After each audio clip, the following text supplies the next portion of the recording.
Welcome back, folks, to another Neverwinter Nights campaign. We're going to be doing The Witch's Wake. Are we going to be using Lug? Hell no, we can't use Lug. He's far too powerful.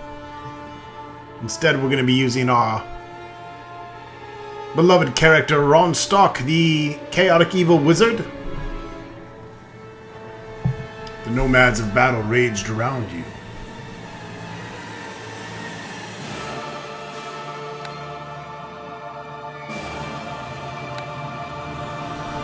We're going to be selecting a pre-made character.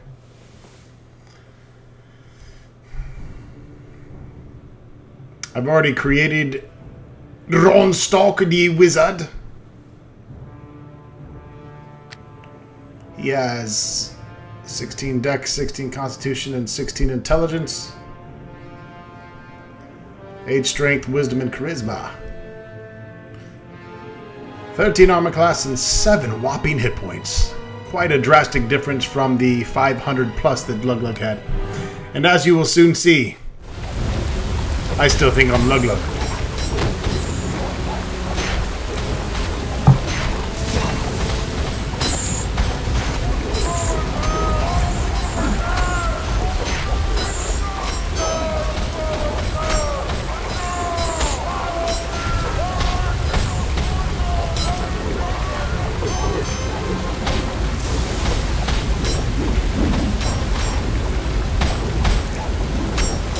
Your eyes open, and you wince at the brightness of the flames about you. The sounds of battle are loud and close, as if buried within your skull. Blood seeps into the cool ground. You realize that it's yours. With effort, your face turns skyward. The night breeze brushes against your skin, causing you to smile. This might be the most beautiful moment of your life. Your eyes slowly focus on the silhouette above you. You feel a strange calm as you observe the broken body of a man you once called your prince. His eyes, blue and intense, stare into yours. Slowly, the man blinks.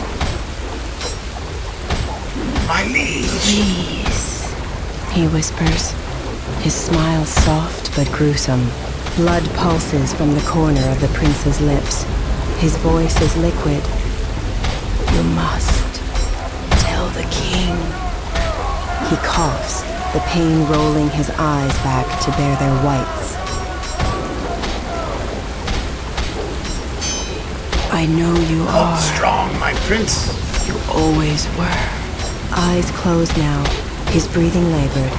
The broken man continues. Tell the king that she is dead. She? Who do you mean by she? The prince opens his eyes for the last time, staring into yours. The brilliant blue slowly fades to the color of dull ash. He'll answer no more questions in this life.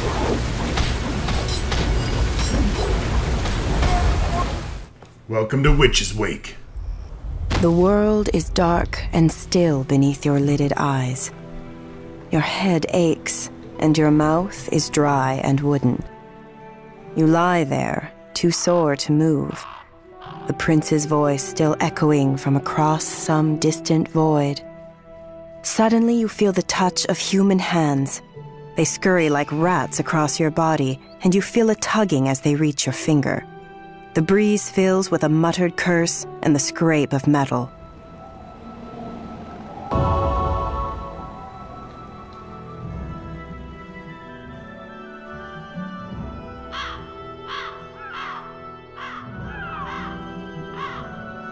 I've got to be a live one, do I? Not too many of those around here now, are there?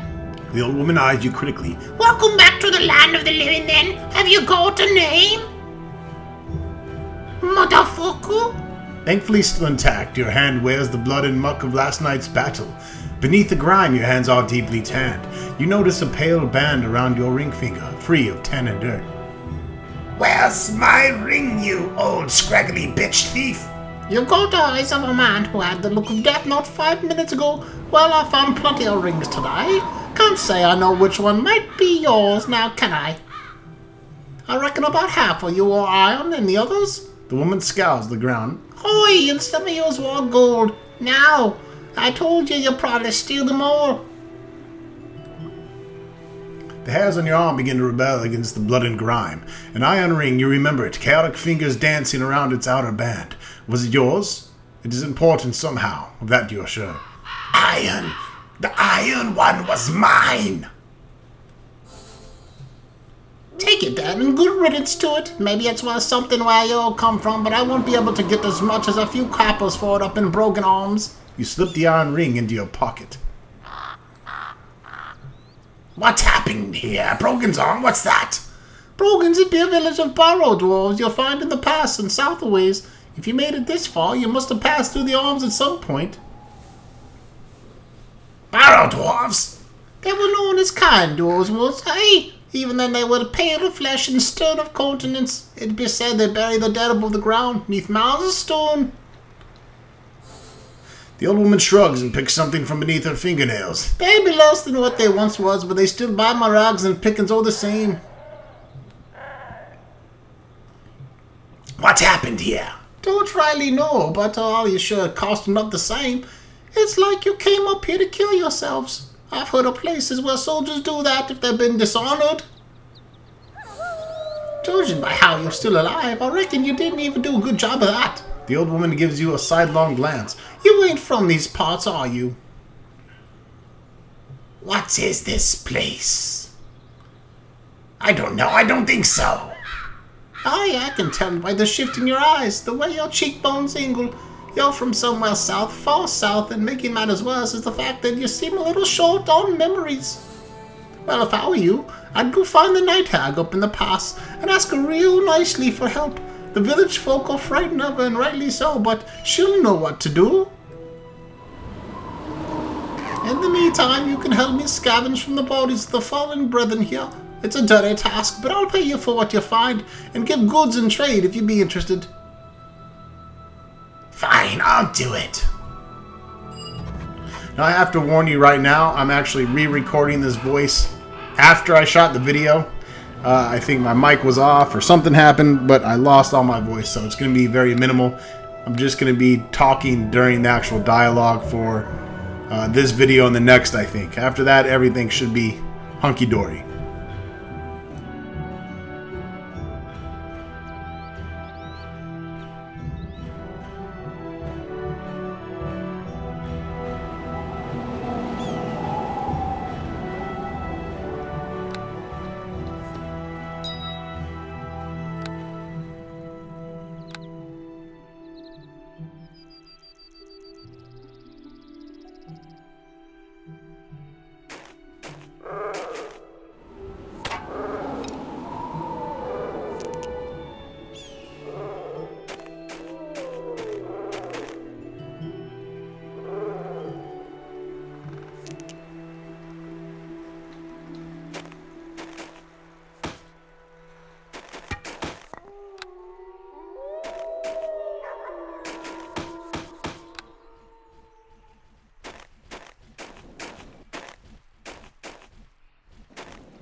There, amidst the smoking wreckage of this battlefield, lie the corpses of 2 women. Is one of them the she the prince referred to? What of the countless other women strewn about you? You breathe a heavy sigh. Somewhere, some woman is dead, and you must tell the king.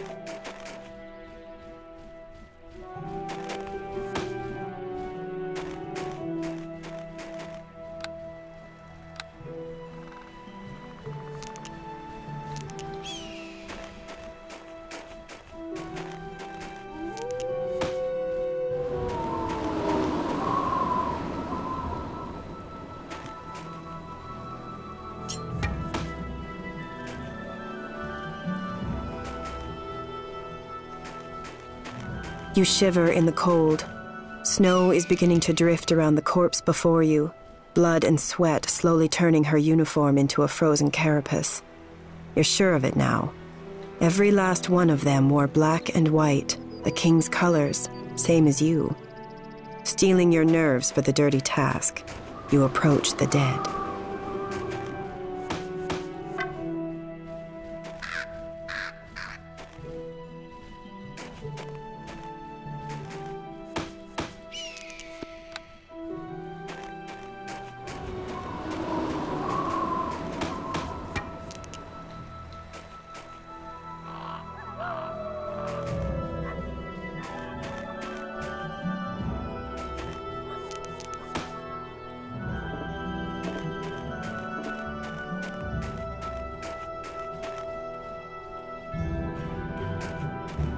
This boulder rises from the ashes of the dead, as if suggesting some sort of memorial to the horror that has You feel the weight of the stonecutter's chisel within your pack.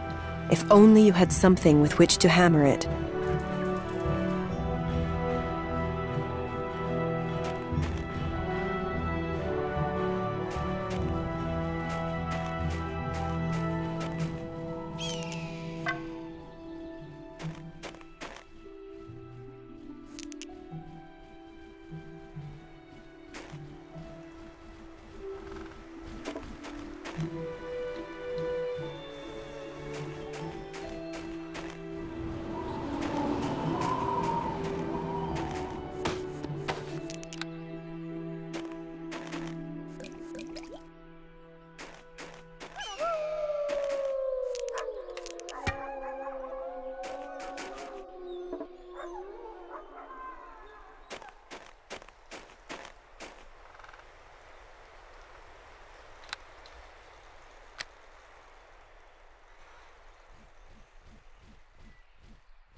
Your end draws nigh.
Still haunted by the events of last night, you keep a wary eye on Prince Ahmed's corpse. As the battle had raged around you, he said you were to tell the king that she is dead. If only you knew what that meant.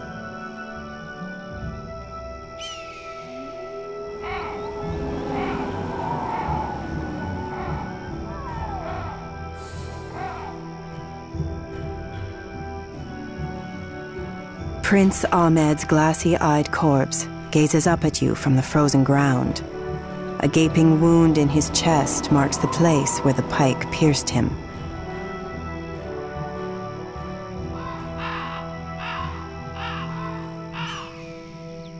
The old woman eyes you nervously. That one? No, not I. He already been stripped bare and pierced like when I laid eyes on him. He got a noble look. You gather stones from the rocky ground and begin to pile them up across the prince's broken body. It's long and back-breaking work.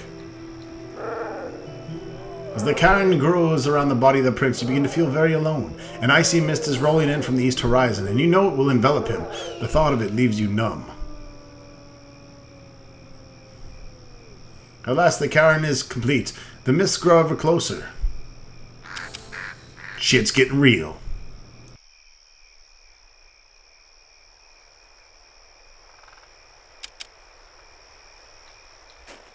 A rocky cairn has been erected on the...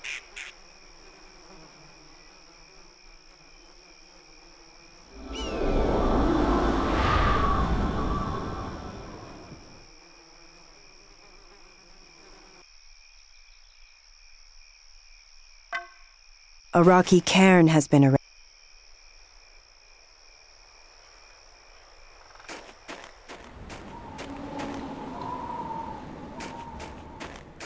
The gong's call echoes across the frozen battlefield, startling the gathered crows to flight. The old woman seems content to watch you search through the belongings of your fallen comrades. She hugs herself in the cold air, apparently too weary from her previous efforts to join you.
still haunted by the events.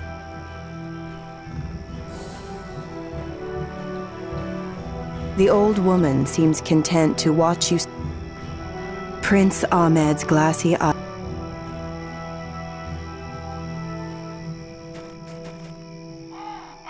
A rocky camp.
The old woman seems content to.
This boulder rise, you feel the weight of the stonecutter's chisel within your pack.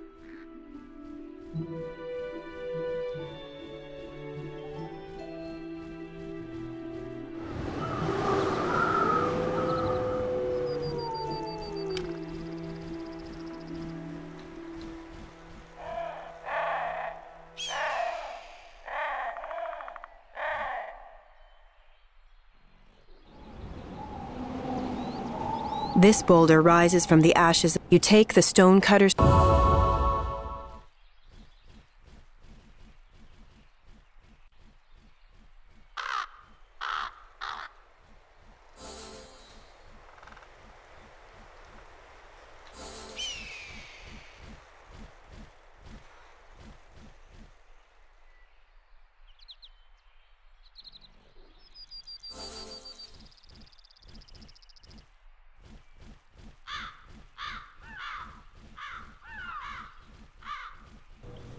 Read the message.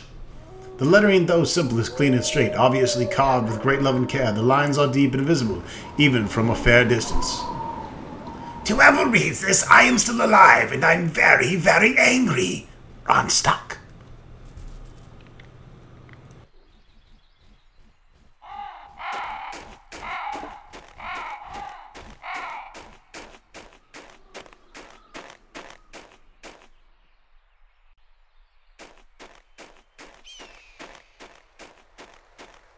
The pass opens before you, full of danger and possibility.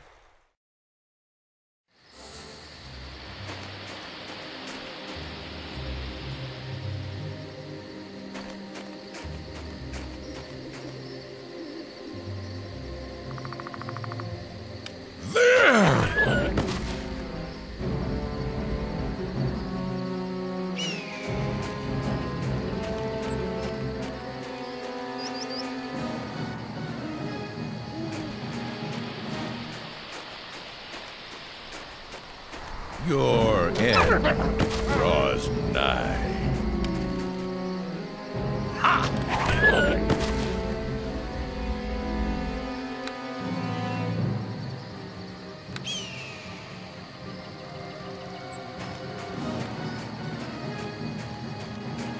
Pray to what it.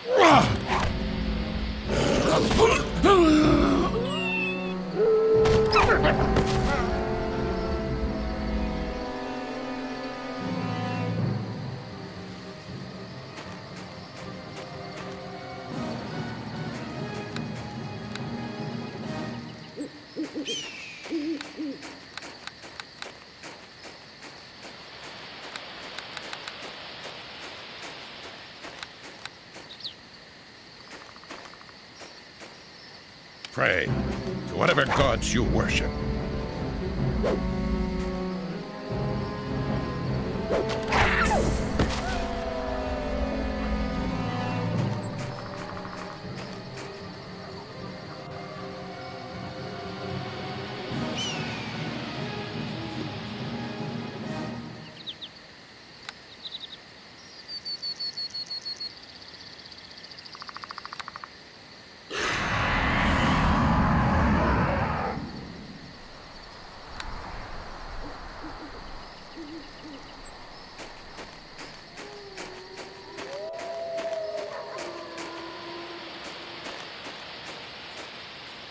Pray to whatever gods you worship.